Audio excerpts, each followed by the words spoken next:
balaan o dili maputol hangtod sa pagkuha sa Dios sa iyang iglesia o may man hangtod sa kamatayon walay makabulag kanino.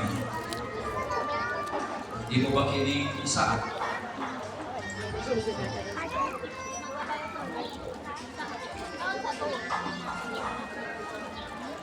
Laura May,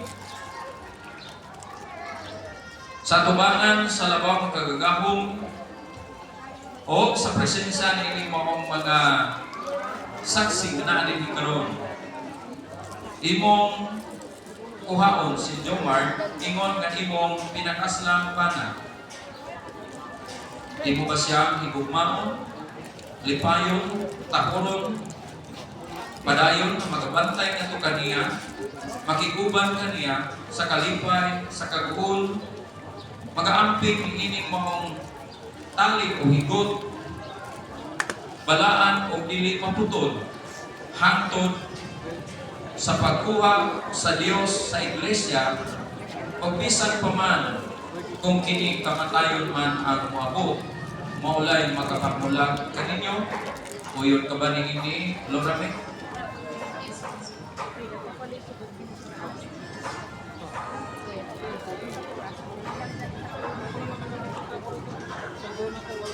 Jumar, among paminawon ang imong pakigsaat ngadto kay Lorame. Doon ang bagay gisulat din ang ilumpat back to back. Imo na gisulat sa papan sa imong kasing-kasing. So, palihog ko sa pagsulti ini ngadto kay Lorame.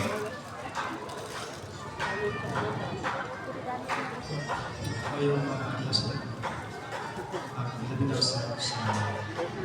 sa tubuhin nga Diyos ko, wala din pwede ko wala siya. Sa mga pastora, sponsors, o kaya o sa kuha ng asawa. Since nagkailan na 2017, doon karoon natin daghan kasaksi sa tukong ng karoon. Ang nagkailan itong 2017,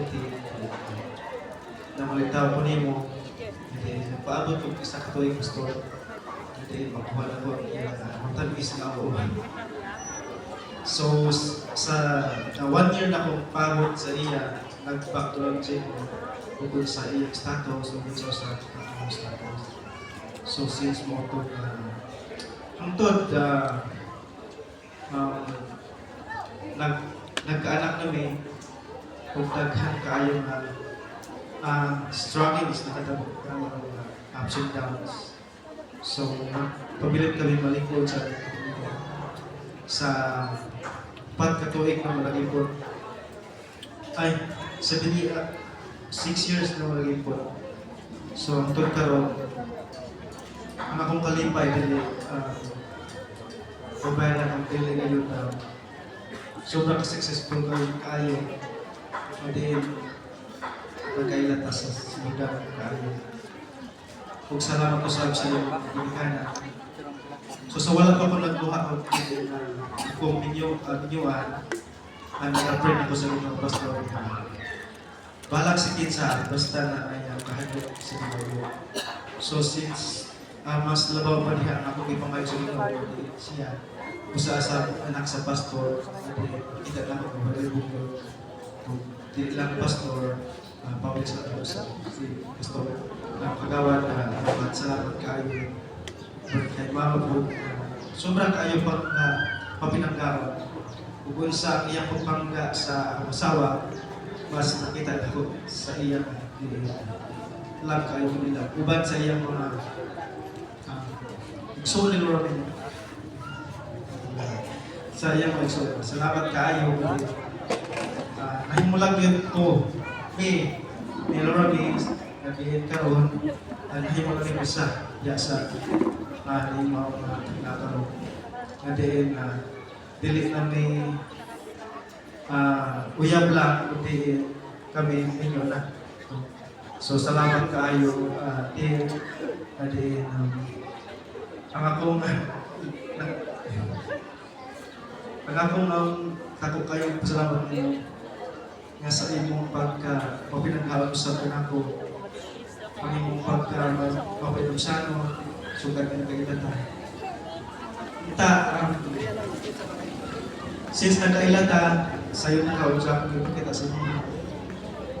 Diyan ang mga problema, gani, wala pa kayo nasolve pa. Mga itong yabol na ito sa Ginoo, napatibak na mutasan ng mga problema. Ang kinang mga event, dos lagi sa kabuspon, pastor. Murang katulong naman nag-attempt na din. Kining pakitabo, kining mong kasala, madayon. Sa mga adjustments lagi, na nabuntisan ko siya, hindi sa pwede patasan ba. So salamat kayo sa Ginoo ng karon, ayang ihatag ka ng mga opportunity karon din na diin. Bago na with si Lord, kung sa wala lang yung mga makabulag na ko, kawas na mga kamatayan, pastor. Kung salamat kayo sa buong ginikanan, mga bisitaw sa may pawas ka. Salamat kayo sa suporta ninyo. Nadiin sa kalayo, sa langit. So, dili mabayaran ang iyang report. Kena lang, pastor. Okay, salamat. Marami akong nadumog ang iyang mga pakigsaan at mga pagpasalamat, no, sa inyong relasyon, labi na karon nga inyong nakamo. O gato usab nga paminawon ang pakigsaan ni Laura May ngadto kay Jomar.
Okay? Salamat, Ma'am Laura May, sa imong pakigsaad ato kay Jomar o human si Jomar. Bili mo na ito, atong papang atong kamot, ining